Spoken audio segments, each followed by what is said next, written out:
فاكرين زمان لما كنا بنستنى الحدوتة قبل النوم علشان نحلم بأحلام حلوة؟ أنا تيتا نولا وقررت أرجع السحر ده تاني لبيوتنا.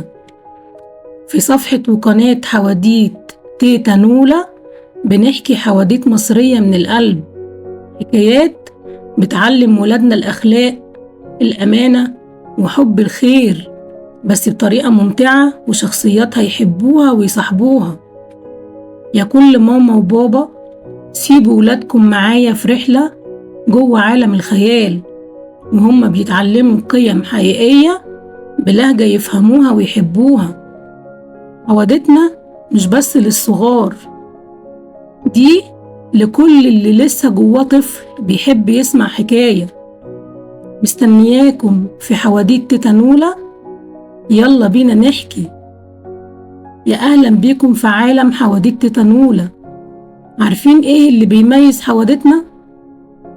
نمرة 1، بالعامية المصرية عشان تكون قريبة من قلب الطفل ويفهمها بسرعة.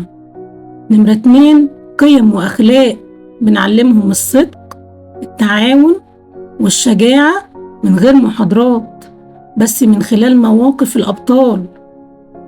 نمرة 3، خيال ملوش حدود، رسومات وشخصيات هتاخدهم لعالم تاني بعيد عن شاشات الموبايل التقليدية.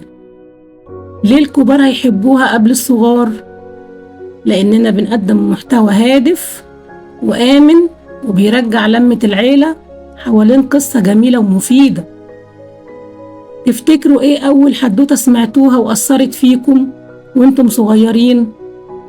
شاركونا في التعليقات ونورونا في الصفحة والقناة عشان نبدأ رحلة الحكايات مع بعض. ياريت تدعمونا بالمتابعة والإعجاب علشان توصلكم كل الحواديت.